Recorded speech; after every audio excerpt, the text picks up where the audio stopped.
ধর্মের কোনো আকার ও আবরণ নেই, তবু সে নিরালম্ব নয়। ধর্ম দেহে স্পৃশ্য নয়, অনুভূতিতে গ্রাহ্য। বিবেকানন্দ ও নিবেদিতার ধর্ম প্রবৃত্তিকে আগলায়, চৈতন্যকে আলো দেয়, পশু চরিত্রকে দেব চরিত্রে উন্নত করে, জ্ঞান ও কর্মের সমন্বয় সাধন করে এবং পরিশেষে আধ্যাত্মিকতা ও ধর্মনিরপেক্ষতার প্রশ্নকে একই সঙ্গে সম্ভাবিত করে।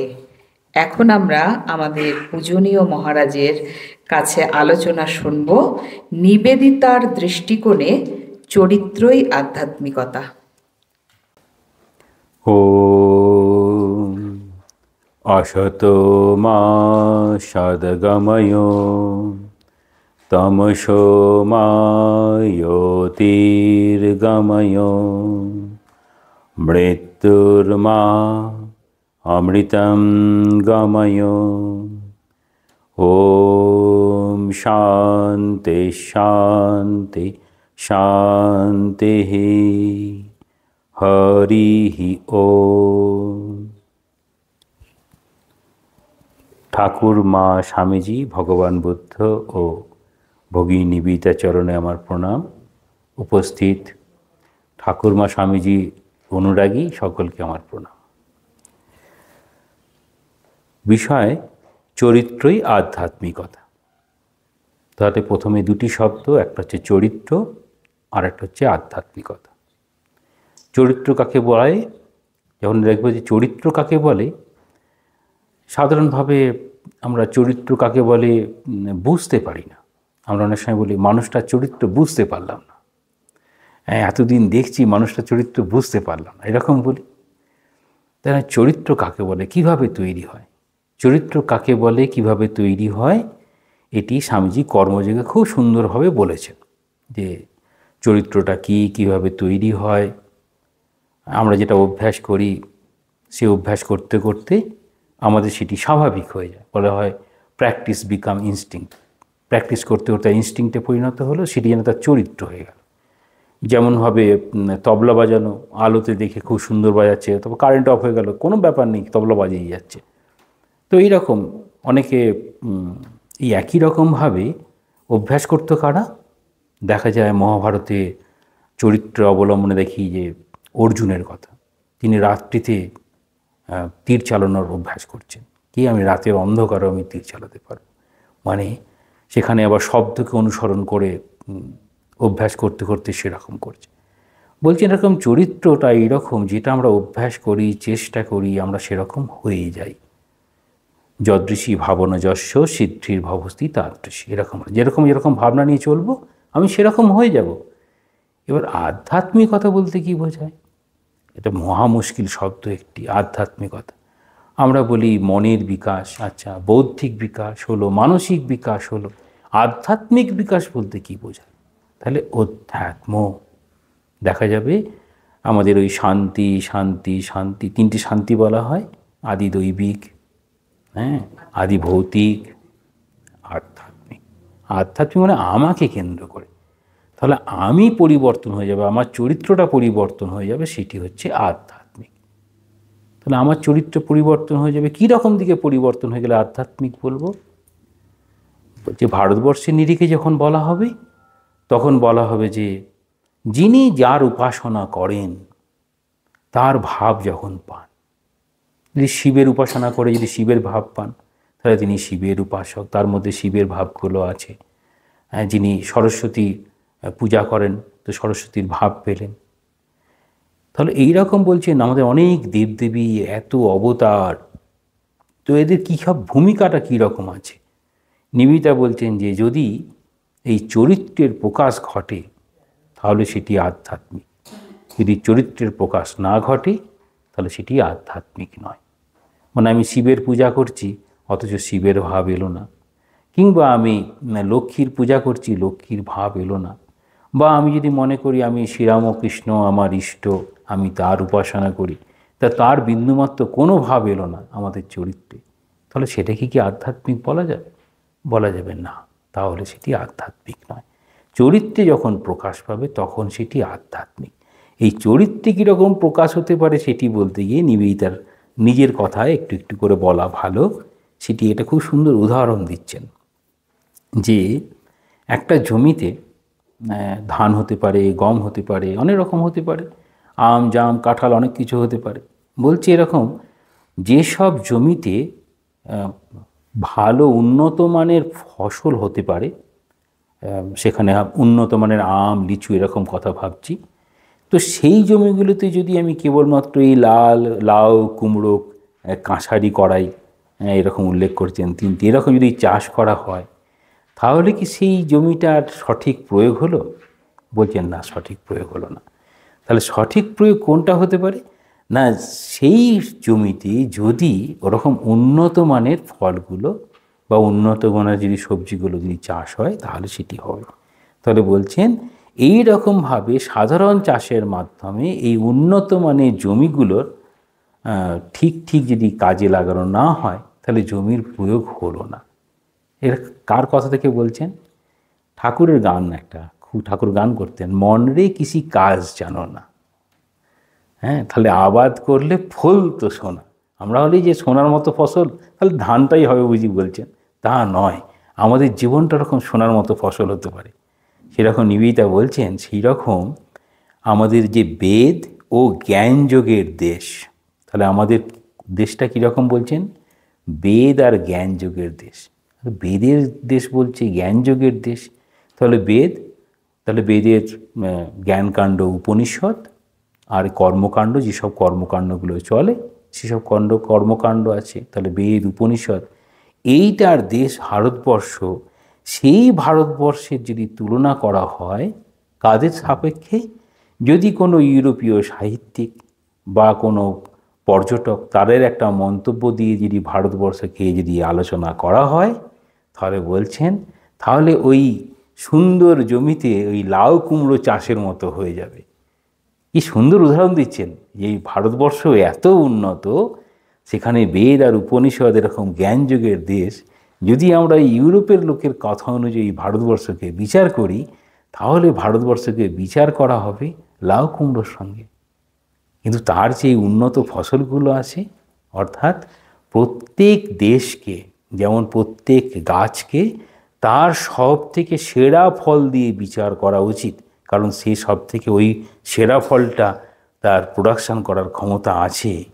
তাহলে শ্রেষ্ঠ জিনিস দিয়েই কোনো জাতিকে, কোনো দেশকে, কোনো মানুষকে বিচার করা উচিত। একটা মানুষের অনেকগুলো খারাপ গুণ আছে, একটা ভালো কোনো গুণ আছে। স্বামীজি বলছেন যে সবার মধ্যে আমরা খারাপ দেখতেই পারি, তাহলে মানুষের মধ্যে ভালো করে দেখবে, তাহলে মানুষের মধ্যে ভালো। তাহলে আমরা গিরিশচন্দ্র ঘোষের মধ্যে অনেক খারাপ দেখি, ঠাকুর কোন গুণটা দেখলেন? তার ভালো গুণটা দেবেন, যেটাকে ধরবে ছাড়বে না, ঠিক আছে, ওই গুণটা দিয়েই হবে। তাহলে যেটাকে ধরবে ছাড়বে না ওই গুণটা দিয়েই তাকে কোথায় নিয়ে গেলেন। লাটু মহারাজ কিছুই জানেন না, কিন্তু ঘুমের ঘরেও ঠাকুরের মুখ ছাড়া, মুখ না দেখে সে উঠবে না, ঠিক করে নিয়েছে। ঘুম থেকে উঠবো তো ঠাকুরের মুখ দেখেই উঠবো। তাহলে কোন গুণটাকে নিয়েছেন? যে ঠাকুর আমার কাছে প্রধান। তাহলে এখানে বলছেন তাহলে ভারতবর্ষের কোন গুণটাকে দেখব, আর সেই অনুযায়ী আমরা যদি চলতে চাই তাহলে ভারতবর্ষের কোনগুলোকে বাদ দিয়ে দেখব। তাহলে ভারতবর্ষের মতো তিনি দেখাচ্ছেন যে অতীতে হিন্দু জাতির মধ্যে যেমন ইসলামের মধ্যে সামাজিক ও ধর্মীয় ধারণাগুলি আলাদা করা যেত না। কেন সামাজিক আর ধর্মীয় আচরণ আলাদা করা যেত না কেন?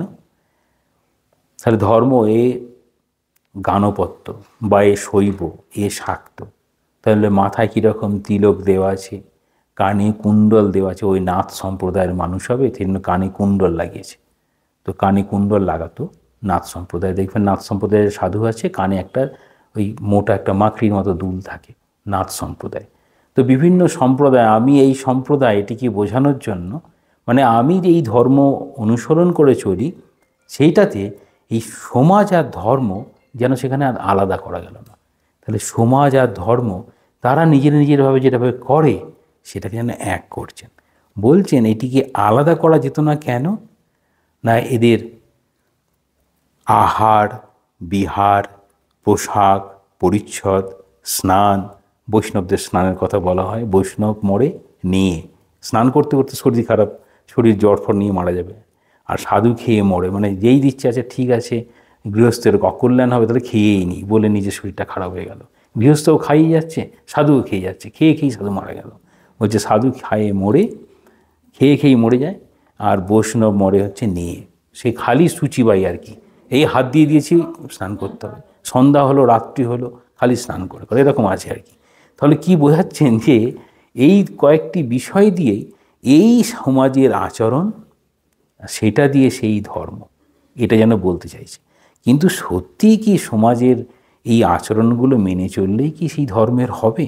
সেখানে খুব সুন্দরভাবে বলছেন যে আমরা এগুলো কেন পালন করব। এই বাহ্য শৌচ, অন্তঃশৌচ, আমরা যতটুকু প্রয়োজন তার বাইরে বেশি কথা বলবো না, অবাঞ্ছিত শব্দ ব্যবহার করব না।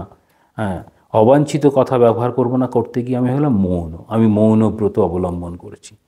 তারপরে মৌনব্রত অবলম্বন করে আমার কি চারিত্রিক পরিবর্তন হলো, না শুধু মুখটাকেই বন্ধ করে রাখলাম? ঠাকুরের খুব সুন্দর উদাহরণ আছে, দেখবেন গাছের উপরে বসে বাঁদরটা ভাবছে, চুপচাপ গালে হাত দিয়ে বসে আছে, কার বাড়িতে কলা হয়েছে, কার বাড়িতে লাউ হয়েছে, বলছে সেই রকম মৌন নয় তো, তারপরেই সে ঝাঁপিয়ে পড়বে সেই দিকে। তো সেই রকমভাবে বলছেন আমরা আবিষ্কার করছি কীরকম, না বিভিন্ন আচরণ বিধি, কীরকম পোশাক পরবো, কীরকম খাওয়া দাওয়া করবো।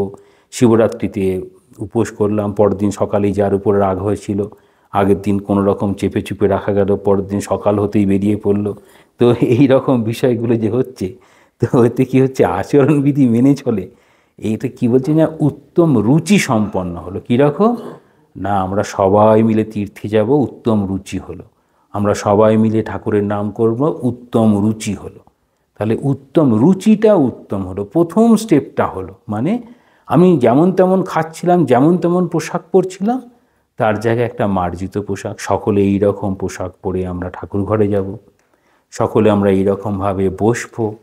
মানে এই যে নিয়মানুবর্তিতা, এটা একটা চরিত্রের প্রথম স্টেপ। কেন গুরুগৃহে যাওয়া, তার সান্নিধ্যে কেন সবাই সমিত পানি নিয়ে যাবে, সকালে সকালে কেন ঘুম থেকে উঠে কেন প্রার্থনা করবে, তার চরিত্রের উপর প্রভাব, মানে কীরকম ভাববে। তাহলে এই জীবনযাত্রাকে কি বলছে, একটা মার্জিত রুচি তাকে তৈরি করে দেওয়া হলো। তাহলে মার্জিত রুচি হলে সমাজটা মার্জিত হবে। তাহলে মার্জিত রুচি দিয়ে সমাজ মার্জিত হলো, তারপরে কি সেই উন্নত চরিত্র তৈরি হচ্ছে? যদি উন্নত চরিত্র তৈরি হয়ে যায়, তাহলে সেই পদক্ষেপটা, এই মার্জিত রুচি তৈরি করাটা এই ধর্মের প্রধান উপায় বলছেন। তাহলে ধর্ম কি বলছেন, এই যে সামাজিক ধারণা আর ধর্ম দুটোকে খুব কাছাকাছি রেখে বোঝানো হচ্ছে, না তুমি খাওয়ার আগে ঠাকুরকে খাওয়াবে। তার মানে খাবার দিলে পারেই আমাকে ব্রহ্মার্পণম করতে হবে, মানে আমার মধ্যে যেন লোভ অন্তত ওই 2-3 মিনিটের জন্য যেন সম্বরণ করতে পারি, তাহলে খাবার দিয়েছে সঙ্গে সঙ্গেই প্রবৃত্তি চলে আসবে। তাহলে আমি কতটা নিজেকে সংযত করতে পারি, তাহলে পোশাকে সংযত হলাম, খাদ্যে সংযত হলাম, আজকে আমি উপবাস করবো, মানে আমি একটা নিষ্ঠা অবলম্বন করছি, তাহলে নিজেকে আমি সংযত করতে পারি। তাহলে চরিত্র এমন একটা হবে, যখন তার কাছে প্রলোভন, তাহলে প্রথমে খাদ্যের প্রলোভন স্বাভাবিক, তারপর পোশাকের প্রলোভন, তারপর কোথাও যাওয়ার প্রলোভন, না আজকে আমি কোথাও যাব না, আজকে আমি উপবাস করব, সারাদিন ঠাকুরের নাম করব, সংকল্প করেছি। যেখান থেকে জপযজ্ঞ এরকম আমাদের ধারণাগুলো আসছে, আজকের দিনে ঠাকুরের কাছে বসে জপ করব, ধারণা করা হলো। তাহলে এইগুলো কি করা হচ্ছে, আমাদের সংযম অভ্যাস করিয়ে আমাদের চরিত্রটা আকার দেওয়ার চেষ্টা করা হচ্ছে ধর্মের মাধ্যমে। তাহলে বলছেন এই যে প্রথম পদক্ষেপ, ধর্ম সম্পর্কে একটা ধারণা। কি ধারণা, যে ধর্ম অনুশীলন করলে ধর্ম রক্ষতি রক্ষত, যে ধর্ম অনুশীলন করে চলে ধর্ম তাকে রক্ষা করে। ধর্ম তাকে রক্ষা করে মানে আমি এটা অভ্যাস করতে করতে, ও আজকে সকালেই বেরোতে হবে, কিন্তু ঠাকুরের নামটা করে বেরো। তাহলে আমার ওই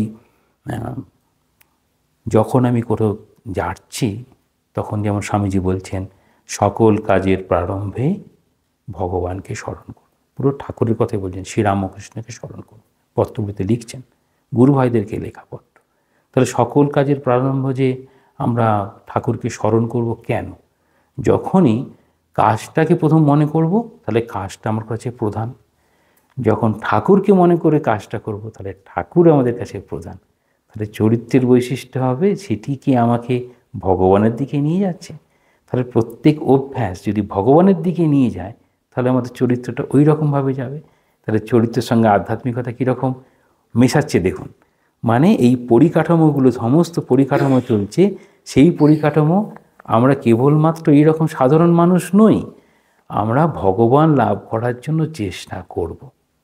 এখানে একটা খুব সুন্দর বলছেন যে ভারতবর্ষের মায়েরা তার সন্তানদেরকে একরকমভাবে তৈরি করে, ইউরোপের মায়েরা তাদের সন্তানকে একরকমভাবে তৈরি করে।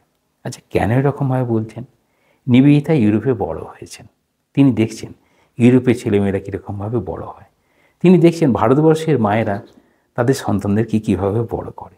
তাই দুটোর মধ্যে কি বিস্তর খুব পার্থক্য দেখছেন। পার্থক্য দেখে নিয়ে কীরকম বলছেন যে আমরা যদি মনে করি যে শিশুর মধ্যে কীরকম শিক্ষা দেওয়ার পার্থক্য হচ্ছে, উল্লেখ করছেন পাশ্চাত্য দেশে শিশুটি নার্সারি থেকে বেরিয়ে আসার সময় থেকে অভিভাবক আর শিক্ষকগণ তাকে শান্ত, নম্র, পরনির্ভর, অনুগত করে তোলার চাইতে তার মধ্যে শক্তি, কর্মে এগিয়ে আসা, দায়িত্ববোধ, বিদ্রোহ করার ক্ষমতা এসব গড়ে তোলার চেষ্টা করে। পাশ্চাত্যে কী করছেন দেখুন, খুব সুন্দর বলছেন। শিশুটা নার্সারি থেকে বেরিয়ে এলো, দেখবেন স্বামীজি এটি আমাদের কিন্তু মহানির্বাণতন্ত্রে এরকমই রয়েছে যে তারা যখনই একটু বড় হয়ে যাবে তখন পিতা আর ওরকমভাবে গাইড করবে না, তারা সঙ্গে সঙ্গে নিয়ে যাবে সমস্ত কর্ম। পিতা যেরকমভাবে এই জীবন চালানোর জন্য যা যা কর্ম তাকে শিখতে হচ্ছে, মানে সমস্ত প্রতিকূলতাকে অতিক্রম করার জন্য বাবা যে যে কষ্ট করছেন, যেভাবে উপার্জন করছেন, ফসল থেকে শুরু করে কীভাবে শরীর ঠিক রাখতে হয়, আচরণ কী করে করতে হয়, নিজেকে কীভাবে ধরে রাখতে হয়, যেমন হয় বলেছেন সেটি ওখানে ইমপ্লিমেন্ট হয়ে গেছে। কীরকম বলছেন যে অভিভাবক আর শিক্ষকগণ দুজনেই বলছেন আমাদের কি হয়, চুপচাপ বসো, শান্ত থাকবে, একটুও দুষ্টুমি করবে না, যখন তখন প্রশ্ন করবে না, এগুলো হচ্ছে আমাদের বলা হয়।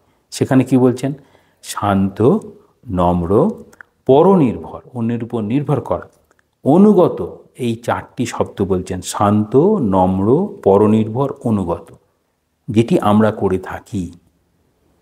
তার চাইতে কি বলছেন, তার মধ্যে শক্তি, কর্মে এগিয়ে আসা, তুমিও পারবে, চলো আমার সঙ্গে চলো, পড়ে গেলে না পড়তেই পারো, একটু লাগতেই পারে, চলো। তাহলে এই যে শক্তি, তোমার শক্তি আছে, তোমার জীবন পরিচালনা করার জন্য তোমার শক্তি প্রাধান্য, তাহলে কর্মে এগিয়ে আসা, দায়িত্ববোধ। দেখুন এই দায়িত্ববোধটা ওদের কাছ থেকে নিয়ে আমাদের প্রত্যেকটা স্কুলে ক্লাসে মনিটর সিস্টেম যে এসেছে ওদের কাছ থেকে ধারণাটা এসেছে। তাহলে দায়িত্ববোধ, বিদ্রোহ, ভুল করলে প্রতিবাদ করতে হবে, বিদ্রোহ। আমাদের কি হয়, ও বড়রা বলেছে তুমি মেনে নাও, বড়রা বলেছে, কেন বলেছে দেখুন স্বামীজি কি করে এই ভাবটি, এই প্রত্যেকটা শক্তি, কর্মে আগিয়ে আসা, দায়িত্ববোধ, বিদ্রোহ স্বামীজির ছোটোবেলার জীবনে দেখতে পাবেন। বন্ধুদের সঙ্গে নৌকায় যাচ্ছে, একজন বমি করে ফেলেছে, যারা নৌকা মাঝিরা তারা নামতে দেবে না, বকাবকি করছে, তখন কোনো রকমের ধারে নিয়ে এসে চিৎকার করে একটা সৈনিককে, গোড়া সৈনিককে বলছেন আমাদের এরকম হেল্প করতে হবে। তারপর নরেন্দ্রনাথ লাফিয়ে পড়লো, লাফিয়ে নদীর পাড়ে চলে এলো, তারপর সবাইকে ডেকে নিয়ে এলো, শক্তির প্রকাশ। ট্রাপিজ খাটিয়েছিল, পড়ে গেল নাবিকের মাথায়, সেটাকে ব্যান্ডেজ করলো, নিজে সরে যাচ্ছেন, দায়িত্ববোধ। তো এই সব কটা গুণ যেটি স্বামীজি যেন মনে হচ্ছে তার ওই বাবার স্বাধীন চেতা চিন্তা, আবার মায়ের ওরকম ভালোবাসা, তার সঙ্গে রামায়ণ মহাভারত সব শেখাচ্ছেন। তো দেখাচ্ছেন দুটো গুণ, এই ভারতবর্ষের গুণ এবং পাশ্চাত্যের গুণ উভয় মিলে স্বামীজি যেমনভাবে বড় হয়েছিলেন, ঠিক নিবেদিতা চাইছেন ওই রকমভাবে চরিত্রটাকে তৈরি করতে হবে। তাহলে নিবেদিতার ধারণা কীরকম চরিত্র হবে, সবাই স্বামীজির মতো চরিত্র হবে। দরকারে দায়িত্ববোধ, যেখানে বিদ্রোহ করার কথা সেখানে বিদ্রোহ, যেখানে যেটি প্রয়োজন। তাহলে যে শিশুর মেজাজ, তাকে আমরা কিভাবে নিয়ন্ত্রণ করব? আমি নিয়ন্ত্রণ করব না তাকে সঠিকভাবে গাইড করব? তাহলে শিশুর মেজাজ আর জিদ, এই দুটো পাশ্চাত্য শিক্ষাবিদগণ মনে করেন তার মূল্যবান ক্ষমতা। তার মানে সে বিদ্রোহ করতে শিখেছে। যেমনভাবে আমরা মেডিসিন দেওয়ার পরে রেসপন্স করেছে, মেডিসিনটা রেসপন্স করেছে, তার মানে রিয়্যাক্ট করেছে। যদি অ্যাকশানই যেন করে তাহলে কীরকম হবে? তাহলে জেলিফিশ এক্সিস্টেন্স, স্বামীজি জেলিফিশ এক্সিস্টেন্সের কথা বলছেন চিঠিতে, যে তোমাদের বর্তমান অবস্থা জেলিফিশ এক্সিস্টেন্স, তোমরা বিদ্রোহ করতে পারো না। তাহলে বলছেন তারা মনে করছেন শিশুর মেজাজ আর জিদ আমাকে এটা দিতেই হবে, সেটিকে বলছেন যে তার মূল্যবান দুটি ক্ষমতা, একটা হচ্ছে শিশুর মেজাজ আর একটা তার জিদ। আমাদের কী হয়, সেটাকে দাবি দেওয়ার চেষ্টা করা হয়, কিন্তু সেটাকে প্রপার ট্র্যাকে নিয়ে যেতে হবে। সেই ট্র্যাকে নিয়ে যাওয়ার কথা, কারণ ট্র্যাকে নিয়ে যাওয়ার চেষ্টাটাই হচ্ছে বাবা মা এবং শিক্ষক করবেন, যে তার শিশুর মেজাজ এবং জিদ দুটিই থাকবে, তাকে প্রপার ট্র্যাকে নিয়ে যাব। এই ট্র্যাকে নিয়ে গেছেন, এটি যে বলছেন, এটি কে করেছেন? নিবেদিতার ক্ষেত্রে করেছেন স্বামীজি। তার যে জিদ দমিয়ে দেননি, তার যে সত্যকে জানার চেষ্টা দাবিয়ে দেননি, বলছেন তুমি সত্যকে অবলম্বন করে এগিয়ে চলো, তোমার সব কিছুতে আমার সাহস দিচ্ছেন, পারবে। শুধু কেবলমাত্র যেখানে চলছেন সেই চলাটা যেন ঠিক থাকে। স্বামীজি বলছেন, তারপরে এখানে নিবেদিতা বলছেন খেলার মাঠে লড়তে উৎসাহিত করা। আমাদের খেলার মাঠে, না বাবা তুমি যাবে না, ওখানে লড়াই আছে। আর ওখানে বলছেন খেলার মাঠে লড়তে উৎসাহ করা। একটাই শর্ত, কি শর্ত? লড়াইয়ে কোনো বেনিয়ম চলবে না। যে নিয়মটা আছে, লড়াইয়ে বেনিয়ম চলবে না। লড়াইয়ে বেনিয়ম কোথায় দেখেছেন নিবেদিতা? লড়াইয়ে বেনিয়ম দেখেছেন মহাভারতের যুদ্ধ, কুরুক্ষেত্রের যুদ্ধ। কুরুক্ষেত্রের যুদ্ধে নিবেদিতা গিয়েছিলেন, ওখানে কুরুক্ষেত্রে গিয়ে তিনি রাত্রিতে একটা দর্শন হয়েছিল যে কুরুক্ষেত্রের যুদ্ধ হচ্ছে, এটা তিনি দর্শন করেছেন। তাহলে বেনিয়মটাই হচ্ছে নিয়ম আর বেনিয়ম। তাহলে নিয়মের মধ্যে দিয়ে লড়াই হলে কি হবে? সব কিছু সুসংগঠিত হবে। তাহলে বেনিয়মে হলে, তাহলে নিয়মহীন মানে নিয়ন্ত্রণহীন। যদি নিয়ন্ত্রণ হারিয়ে যায় তাহলে গাড়ি কোথায় গিয়ে পড়বে? পাহাড়ে হলে পুরো খাদে গিয়ে পড়বে।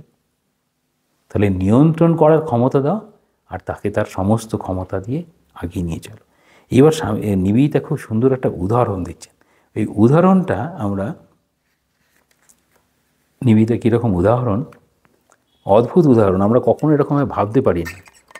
বলছেন পাশ্চাত্য জগতে আর প্রাচ্য জগতে দুটোর মধ্যে তুলনা দিয়ে তিনি দেখিয়ে যাচ্ছেন কিভাবে হয়। তাহলে একটি শিশু যখন জন্মগ্রহণ করলো, তারপর প্রায় 10 বছর পর্যন্ত সেরকম জ্ঞান লাভ করে না বলে ওই 6 বছর বয়সে তাকে ক্লাস 1-এ, ক্লাস 4 পর্যন্ত সেরকম নয়, ক্লাস 5 থেকে যেন তার এডুকেশনটা ঠিক ঠিক শুরু হচ্ছে। ও এখন প্লে স্কুল, অনেকরকম ছোটোদের মতো স্কুলের বিষয় দিয়ে বলছেন এই 10 বছরের মধ্যে যে সীমিত, সেখানে দেখাচ্ছেন তারপরেই সে এগিয়ে যায় বীরের পর্যায়ে। ওই 10 বছরের পরেই তার যেন যুদ্ধক্ষেত্র শুরু হয়ে গেল। কীরকম? ছোটরা নিজের মতো কাজ করতে পারে, জুতো পরা, জামা পরা, নিজের বই গুছিয়ে নিয়ে স্কুলে যাওয়া। ক্লাস 5-এর বাচ্চাগুলো পড়ে, মানে ক্লাস 1 to ক্লাস 4 হয়ে গেল, তারপর থেকে যেন নিজের দায়িত্বটা নিতে পারল। এখানে বলছেন বাস্তবিকই যেমন একজন মনে করেন বলেই 10 অবতারের কথা বলছেন। বিষ্ণুর 10 অবতার একটি আদর্শ জীবনের প্রতীক। আমরা বিষ্ণুর 10 অবতার কীরকমভাবে প্রতীক দেখি, যে ভগবান বিষ্ণু এসেছিলেন এরকমভাবে বলে, আর উনি দেখাচ্ছেন আদর্শ জীবনের প্রতীক, সেটি হচ্ছে 10 অবতার। ভারতবর্ষ এদিকটা দেখতে বিফল হয়নি। বলছেন ভারতবর্ষের মানুষ এদিকটা দেখতে বিফল হয়নি, কিন্তু সেটি আমাদের বলা হয় না। কারণ মৎস্য, কূর্ম, বরাহ, নৃসিংহ এসব অবস্থা নির্বিঘ্নে ও সানন্দে পার হয়ে শিশুটি হয়েছে বামন, অর্থাৎ সে 10 বছর ক্রস করলো। কীরকম? মৎস্য, মাতৃগর্ভে আমরা মৎস্যের মতোই থাকি, একটা ওই অ্যামনিয়ন স্যাকের মতো থাকে। তো তারপর কূর্ম, মানে 4 পায়ে হাঁটছে, হামাগুড়ি দিয়ে দিয়ে চলছে। তারপর বরাহ, যা পায় তাই খায়, মাথা দিয়ে গুঁতায়, দেখবেন ছোটোবেলায় আমরা করি। তারপর বলছেন নৃসিংহের মতো, মানে মাঝে মাঝে জোরে চিৎকার, যাকেই পাবে কামড়ে দেবে, আঁচড়ে দেবে। ছোটদা করে এরকম, আমরা প্রত্যেকেই করেছি। তারপরেই বলছে এই নির্বিঘ্নে যখন পার হয়ে গেল, তারপরে হলো বামন। বামনের অদ্ভুত, বামনের কি দেখাচ্ছেন, এই হচ্ছে একটা নতুন জগতে আসছেন, দেখাচ্ছেন এই যে বলিরাজা, দর্প বলিরাজা, তিনি স্বর্গমর্ত পাতাল, তিনি একটা চাইলেন, একটা বর চাইব, তিনটে পা দেখাচ্ছেন বামনের, তিনটে পা নেব, 3 পা জায়গা লাগবে, বেশি নয়। ছোটরা দেখবেন, মা আমার একটুখানি জিনিস লাগবে, ওই বলতে শিখেছে। তখন এমন একটা বললো, মা না পারে হ্যাঁ বলতে, না পারে না বলতে। হ্যাঁ, সেরকমভাবে বামন ক্ষমতা দেখাচ্ছেন তার কীরকম। তার মানে ওই ছোট শিশুর মধ্যে একটা লিডারশিপ আসছে। দেখবেন সে যেটা চাইছে, বাড়ির লোক বেন্ড হয়ে সেটা দিতে বাধ্য হচ্ছে। তাহলে ছোট শিশু চাইছে, বাড়ির লোক না পেরে থাকতে পারছে না, তাহলে বাড়ির লিডারটা কে হলো? ছোট শিশু হয়ে গেল। তাহলে এই শিশু, সে হচ্ছে লিডারশিপ নেবে এবং তাকে সবাই সাহায্য করবে। তো এবার পার হয়ে হয়ে কী বলছেন, তাকে এবার বুদ্ধ হয়ে ওঠার আগে 2 বার ক্ষত্রিয় অবস্থা পার হতে হবে। বলছে বুদ্ধ হওয়ার আগে 2 বার ক্ষত্রিয় অবস্থা। কি 2 বার ক্ষত্রিয় দেখাবেন? যে এটাই আধুনিক সিদ্ধান্ত যে ব্যক্তির বিকাশ জাতির বিকাশকে অনুসরণ করে। কিন্তু একটা খুব সুন্দর কথা বলছেন, ভগবান বুদ্ধের আগে আমরা দেখি একটা হচ্ছে শ্রীরামচন্দ্র আর একটা হচ্ছে পরশুরাম, দুজনেই কীরকম? ক্ষত্রিয়। তাহলে ক্ষত্রিয় অবস্থা হল, দুজনের ক্ষত্রিয় অবস্থায় দেখাচ্ছেন। তাহলে পরশুরামের একটা বিশাল ক্রোধ, সেখানে ক্রোধ দেখাচ্ছেন, খুব বেশি ক্রোধ। সেখানে ক্ষত্রিয় হন্তা হলেন, তার ক্রোধ। কিন্তু তিনি কত রকম তার শক্তি, তার অনেক বিখ্যাত তার সব শিষ্যরা ধনুর্ধর, যেন কর্ণের কথা আমরা সবাই জানি, পিতামহ ভীষ্ম। এই তাহলে এই যে এসেছেন এই পরশুরামের সঙ্গে যুদ্ধ হয়েছিল, দেখা হচ্ছিল। তাহলে পরশুরামের ওরকম যুদ্ধ, তাহলে পরশুরামের ওই অবতারের মূল ভূমিকা কী ছিল? যখন মূল ভূমিকা ছিল যে আমি নিজেকে প্রতিষ্ঠা করার জন্য সকলকে আমি হত্যা করতে পিছপা হব না। তাহলে ছোটোবেলায় সকলেই সে সবসময় লড়াই করে যে আমি আমার অধিকারটা ছিনিয়ে নেব। তাহলে একটা প্রথম পরশুরাম হয়ে গেল। দ্বিতীয় বলছেন রামের ক্ষেত্রে কী বলছেন? তার শক্তি আছে, সব কিছু আছে, কিন্তু সত্য এবং পিতার কথাকে রক্ষা করুন, পিতার মর্যাদা। প্রথমে পিতার মর্যাদা, তারপর অন্য সবাইয়ের মর্যাদা। তাহলে ক্ষত্রিয়ের কি গুণ ছিল? ক্ষত্রিয় সকলকে কি স্থান দেবে, নির্ভয়, যে আমি আছি, আপনারা ভয় পাবেন না। শ্রীরামচন্দ্র, আমি আছি, আপনারা যারা যজ্ঞ করছেন আপনাদের কোনো ভয় নেই, যত রাক্ষস আছে সেগুলোকে আমিই সামলাবো। তাহলে অভয় দিচ্ছেন। কে অভয় দেবে? এখানে দেখাচ্ছেন এই যে দুটো পর্যায়ে পার হচ্ছে, তাহলে ওই শক্তি, তাহলে এই যে যুবক, কৈশোর আর যৌবন, আমাদের যে শক্তিটা আছে, সেই শক্তি দিয়ে আমরা কোন চরিত্রে গিয়ে পৌঁছাবো, এই চরিত্রে দেখাবেন। কীরকম? সেখানে বলছেন এই যে ব্যক্তির বিকাশ জাতির বিকাশকে অনুসরণ করে। শেষ অবতার কার কথা বলছেন? কল্কি। তাহলে কল্কির আগে বুদ্ধ হয়েছে, শেষে কিন্তু কল্কিকে দেখাচ্ছেন। তাহলে বুদ্ধ যখন বুদ্ধত্ব হলো, তখন এই বুদ্ধত্ব কীরকম জায়গায় পৌঁছালো? যে জ্ঞান লাভ করা, তিনি পরে বুদ্ধত্ব লাভ করলেন। বুদ্ধত্ব লাভ করার পরে তিনি সকলের মধ্যে জ্ঞানটা দিচ্ছেন। সেখানে ক্ষত্রিয়, বৈশ্য, শূদ্র, ব্রাহ্মণ, কাউকেই তিনি ভেদ রাখছেন না, নারী পুরুষ। তাহলে একটা চরিত্রে পৌঁছে যাওয়ার পরে তার কাছে সকলেই এরকমভাবে সমান হবে। তাহলে সেখানে কি কি তিনি দেখাবেন? প্রেম আর করুণা। তাহলে বুদ্ধের প্রেম আর করুণা দেখাচ্ছেন।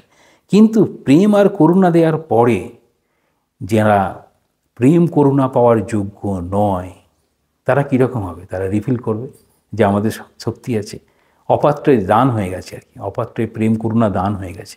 তখন সে হয়ে যাবে কীরকম? সে নিজে যেন রাক্ষসের মতো হয়ে যাবে, সে যেন অসুরের মতো হয়ে যাবে। সেগুলোকে আবার দমন করবে। কে হয়ে? না কল্কি অবতার হয়ে দমন করবেন। বলছেন এত সুন্দরভাবে জীবনটা দেখাচ্ছেন যে আমাদের জীবনের কীরকম না, বলছেন প্রেম আর করুণা ত্রাতা, সেটা বুদ্ধত্ব। আমাদের প্রত্যেকের জন্য কর্মময় ও তেজপূর্ণ আক্রমণশীল আদর্শের জয় ঘোষণা করবেন। তাহলে কর্মময় ও তেজপূর্ণ আক্রমণশীল আদর্শের জয়, সেটি হচ্ছে কল্কি এসে করবেন। কল্কি এসে করলে আবার পুনঃ ধর্ম প্রতিষ্ঠা হবে। তাহলে এই যে 10 অবতারের এইরকমভাবে প্রত্যেক মানুষের জীবনের পরিবর্তন, যেটাকে স্বামীজি বলছেন শ্রীরামকৃষ্ণ যবে থেকে জন্মেছেন সেদিন থেকেই সত্যযুগ শুরু হয়েছে, প্রত্যেক মানুষের জীবনে যে এই পরম্পরাটা চলতে থাকে সেটি বোঝাচ্ছেন। তাহলে দেখাচ্ছেন যে হিন্দু ধর্ম আসলে কি জিনিস। হিন্দু ধর্ম হচ্ছে হিন্দু জাতির রাজনীতির রক্ষক হিসাবে আমরা দেখব না। তাহলে আমরা কীভাবে দেখব? যে হিন্দু ধর্মকে প্রত্যেকের জীবনে তার চরিত্রের গঠনের জন্য সে সাহায্য করছে। তাহলে চরিত্রের গঠনের জন্য যদি সাহায্য করে থাকি, তাহলে সেটি কী রকম? তাহলে সেইটা মানে আদর্শ হিন্দু অবস্থা, তার চরিত্রের অবস্থা দেখাতে গিয়ে বলছেন, তাহলে এই ধর্মীয় অনুশাসনগুলো চরিত্র তৈরি করতে চায়। সেই চরিত্র ভারতবর্ষকে এমন করেছিল যে এই হিন্দু ধর্মাবলম্বীদের মধ্যে ব্যাপকভাবে মার্জিত রুচি, তারই প্রকাশ। এই মার্জিত রুচির সবথেকে বেশি প্রকাশ কোথায় হয়েছিল? না, সত্যযুগে। সত্যযুগে সকলেই ধর্মকে অবলম্বন করে চলেছিল, ধর্মই সেখানে শেষ কথা। তারপরে এলো ত্রেতা যুগ। ত্রেতা যুগে কীরকম হলো? শ্রীরামচন্দ্র এলেন। তারপর দেখাচ্ছেন ভারতবর্ষের মানুষ কীরকম হতে পারে, দেখিয়ে বলছেন সেই ত্রেতা যুগের সময়ে যে ভারতবর্ষে একজন কপর্দকহীন ভিক্ষু সাধু, তিনি কীরকম? তিনি রাজার থেকেও মহান হতে পারেন। কেন? না, তার কাছে আদর্শ আছে। রাজা যদি আদর্শ না থাকে তার কাছে ছোট। আবার যদি রাজা, সে যদি আদর্শ এবং তার কাছে যদি রাজত্ব থাকে, তখন তিনিও আদর্শ হতে পারেন। সেখানে তখন জনকের কথা বলা হচ্ছে, জনক সেখানে তিনি আদর্শ। তাহলে একদিকে দেখানো হচ্ছে ভিক্ষু, তিনি সাধু, তিনি আদর্শ হতে পারেন, তার কিছুই নেই। তাহলে রাজ্যহীন রাজা আর কি, রাজ্যহীন রাজা হচ্ছে এই মহারাজা আমাদের মতো রাজ্যহীন রাজা, কিছুই নেই, হিন্দুদের রাজা। এই রাজ্যহীন রাজা হচ্ছে ভিক্ষু। আবার বলছেন রাজা, তার কাছে আবার সেই গুণগুলোও রয়েছে, তখন বলা হবে রাজা জনক। বলছেন এই যে তুলনামূলক যদি আলোচনা করি, তখন দেখা যাবে আমাদের এই গণ্ডির মধ্যে বড় হওয়া, ধর্ম একটা গণ্ডির মধ্যে দিয়ে বড় হওয়া, তারপর সেই গণ্ডিটার বাইরে চলে যাওয়া। কী করে গণ্ডিটা বাইরে চলে যাবে? তা বলছে যে ওই অ্যাবাভ দ্য রুলস, যে রুলসগুলো সে এমনভাবে পালন করতো, সে চাইলেও আর সেটি ভুল হবে না। যেমন ঠাকুর চেয়েছেন যে আমি সঞ্চয় করব না, তো হাতে একটু ওই খাবারের পরে মশলা দিয়েছে, ঠাকুর আর দেখতে পাচ্ছেন না। হ্যাঁ, তো এটা কীরকম হয়েছে? মানে সেটা অভ্যাস করতে করতে, তাহলে অভ্যাস সেটি কীরকম চরিত্রে পরিবর্তন হয়ে যায়। তো যখন পরিবর্তন হয়ে যাচ্ছে, তখন সেটি হচ্ছে আধ্যাত্মিকতা। তার আগে কিন্তু আধ্যাত্মিকতা থাকছে না। তাহলে এই যখন আধ্যাত্মিকতা হচ্ছে, তখন সেই আমাদের হিন্দু জগতের দেখাচ্ছেন, জগতে হিন্দু ধর্ম ছাড়া আর কোনো ধর্মে এরকম আলোড়নকারী এই চরিত্রের কথা সেরকম বলা হয়ে থাকে না। কেন? তাদের মধ্যে বলা হয়, তাদের প্রথমজন যিনি ছিলেন তিনি বলছেন যে আমি ভগবানের পুত্র, বা আমি তার দ্বারা প্রেরিত পুরুষ, আমি যেটা বললাম আমার কথাই মেনে চলতে হবে, পরবর্তীতে আর ওই জায়গায় কেউ পৌঁছাতে পারবে না। কিন্তু ভারতবর্ষের ক্ষেত্রে বলছেন না, প্রত্যেকেই পৌঁছাতে পারবে, যেই পালন করবে সেই যাবে। এখানে অগণিত অবতার, মানে অসংখ্য অবতারের কথা বলা হয়। তাহলে অসংখ্য অবতার সবাই করতে পারে, যে করবে সেই ওই জায়গায় পৌঁছে যাবে। তখন এরকম বলছেন যে নাগার্জুন আর বুদ্ধ ঘোষের কাছে বহু আত্মা সত্য। তাহলে সত্য, সেখানে বহু আত্মা সত্য। সত্য দেখানো হচ্ছেন। নিবেদিতা জিজ্ঞাসা করেছিলেন যে বহু আত্মা সত্য না এক আত্মা সত্য? যদি এক আত্মা সত্য হয়, তাহলে আত্মা যেটি সর্বত্র বিরাজিত অদ্বৈত ধারণা থেকে, তাহলে সেখান থেকে অদ্বৈত ধারণা অনুযায়ী এক আত্মা সত্য। কিন্তু যদি নাগার্জুন আর বুদ্ধের কথা ধরা হয়, তখন হবে বহু আত্মা সত্য। এক হচ্ছে সেখানে মিথ্যা। এক আমি কাকে বলবো? আমি আছি, আমার অস্তিত্ব আছে, যাদেরকে দেখি তাদেরও অস্তিত্ব আছে, তাদের তো এক বলতে পারছি না। তাহলে ওখানে এক মিথ্যা, মানে ওই জায়গায় পৌঁছাননি, তার আগের অবস্থা। আবার বলছেন আচার্য শঙ্করের মতে এক অদ্বৈত সেটাই সত্য, বহু সেটা হচ্ছে মিথ্যা। ঠাকুর বলছেন এককে জানার নাম জ্ঞান, বহুকে জানার নাম অজ্ঞান, এরকমভাবে বলছেন। তাই এখানে বলছেন কিন্তু শ্রীরামকৃষ্ণ এবং বিবেকানন্দ কি বলেছেন না, বহু জগৎ এবং এক ব্রহ্ম, দুই সত্য। তাহলে বহু রূপে যা দেখছি সেটি জগৎ, সেটিও সত্য। এক রূপে যদি ব্রহ্ম বলি সেটিও সত্য, দুটি সত্য। যেমন মানুষের চেতনায় বিভিন্ন অবস্থা বিভিন্ন সময় অনুভূত হয়, এর তাৎপর্য কি? তাৎপর্য হচ্ছে আমাদের চরিত্রেই এই আধ্যাত্মিকতা যেমন যেমনভাবে প্রকাশ পাবে। ছোটোবেলায় একরকম আমরা দেখি, বড় হয়ে একরকম জায়গায় যাই।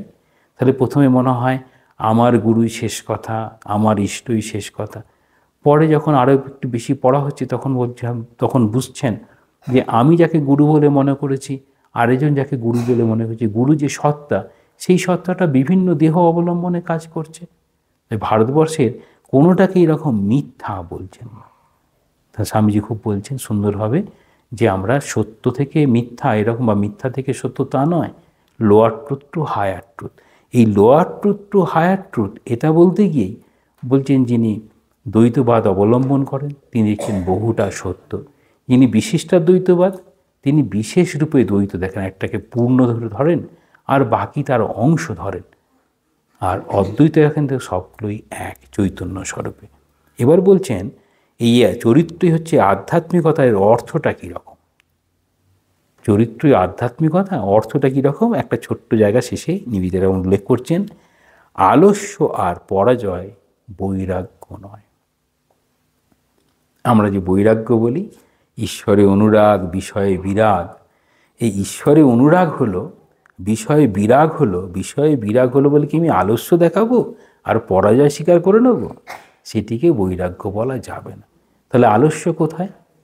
আলস্য যদি আমার নির্দিষ্ট পথে নির্দিষ্ট লক্ষ্যে পৌঁছানো যদি আমার না হয়ে থাকে, স্বামীজি কি বলছেন? Arise awake, stop not till the goal is reached. তাহলে আমি যদি এই বৈরাগ্যকে দেখিয়ে আমি ভগবান লাভ করলাম না বা উদ্দিষ্ট পথে পৌঁছালাম না, তার আগেই আমি আলস্যতা দেখালাম, পরাজয় স্বীকার করে নিলাম, সেটাকে বৈরাগ্য বলা যাবে না। খুব সুন্দরভাবে বলছেন। আমরা অনেক সময় কিন্তু এটা করি। অপরকে রক্ষা করা মুক্তি লাভের চেয়ে অনন্ত গুণ শ্রেষ্ঠ। অপরকে রক্ষা করা, খুব খেয়াল করব। স্বামীজি বলছেন, may I be born again and again so that I can help the poor and destitute. যারা দরিদ্র নিপীড়িত তাদেরকে সাহায্য করার জন্য বারবার জন্মগ্রহণ করব। কিন্তু মুক্তি চাইতে পারতেন। আর আরেকটা হচ্ছে তিনি কি মুক্ত ছিলেন না? দুটোই। তাহলে আমাদের সাধারণকে দেখাচ্ছেন যে তোমরা মুক্ত বলতে কোনটাকে মুক্তি বলছো? অন্য খুব কষ্ট পাচ্ছে, তোমার পাশে যে আছে খুব কষ্ট পাচ্ছে, তুমি বলছো না আমি মুক্তি লাভ করব। তুমি তো মুক্তি লাভ করতেই পারো। তোমার যদি চাওয়া পাওয়া না থাকে তুমি মুক্ত, তুমি নির্বাসনা হলেই মুক্ত। তোমার পাশে যে কষ্ট পাচ্ছে তাকে তুমি সাহায্য করতে পারো। সে বলছেন অপরকে রক্ষা করা মুক্তি লাভের চেয়ে অনন্ত গুণ শ্রেষ্ঠ। তাহলে অপরকে রক্ষা করা মুক্তি লাভের চেয়ে অনন্ত গুণ শ্রেষ্ঠ হবে।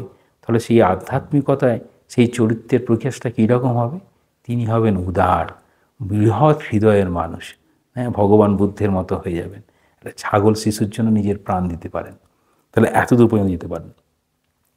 মুক্তির আকাঙ্ক্ষাকে অতিক্রম করার যথার্থ মুক্তি।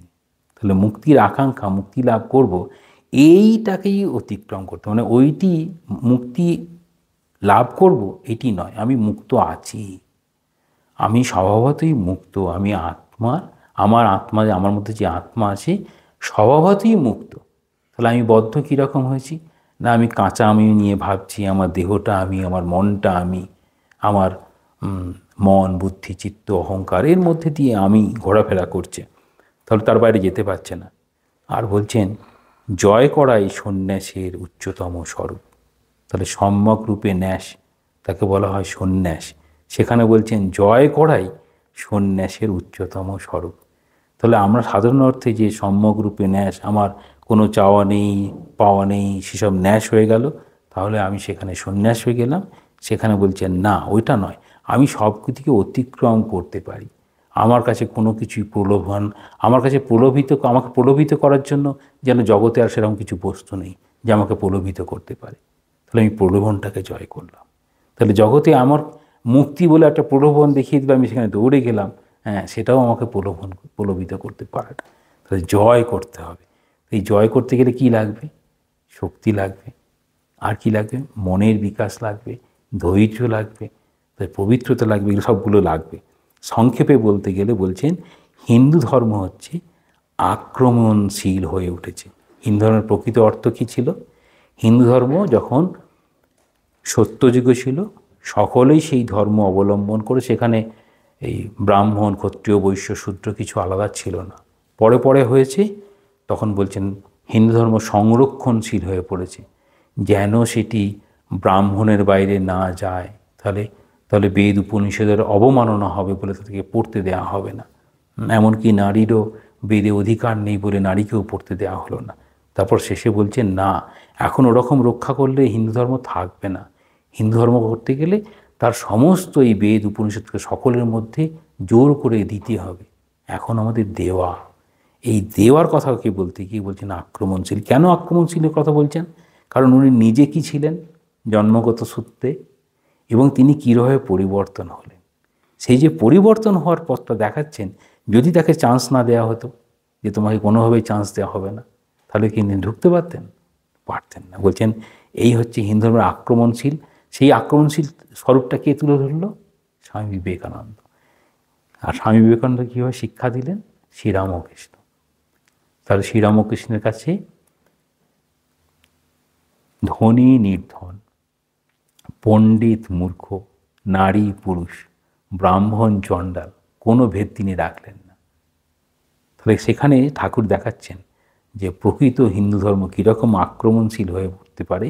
ঠাকুর নিজের জীবন দিয়ে দেখাচ্ছেন, সেই জীবনের বাণীটাকে তুলে ধরছেন।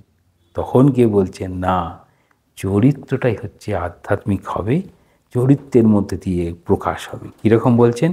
সে ডাকটা স্বামীজি দিয়েছেন, সে ডাক দিয়েছে যত কিছুর মধ্যে মহৎ আছে। স্বামীজি বলছেন, গুরু ভাইদেরকে বলছেন, জগতে যত কিছুর মধ্যে মহৎ আছে, আমি ধর্মের নামে সেগুলোকে সব বলেছি।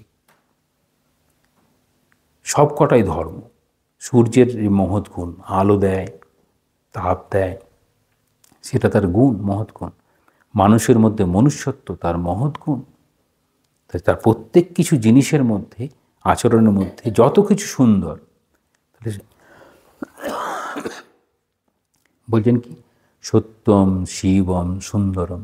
যা কিছু সত্য, যা কিছু শিবময়, শুভ, যা কিছু সুন্দর, সব কিছুর মধ্যে আমাদের কি করতে হবে? একটা হচ্ছে শ্রমশীল, আমরা উদ্যোগী হব। তাহলে আলস্য, পরাজয় মানব না। আমরা আমাদের সামনে উদ্দিষ্ট ফলটা সেটিকে লাভ করব। তাহলে আমাদের চরিত্রের মধ্যে সেই আধ্যাত্মিকতার প্রকাশ ঘটবে। নিবেদিতা খুব সুন্দরভাবে এটা বলেছেন। আপনারা যারা সময় পান ভালো করে পড়ে নেবেন। ওম শান্তি শান্তি শান্তি। হরি ওম তৎসৎ। শ্রীরামকৃষ্ণার্পণমস্তু।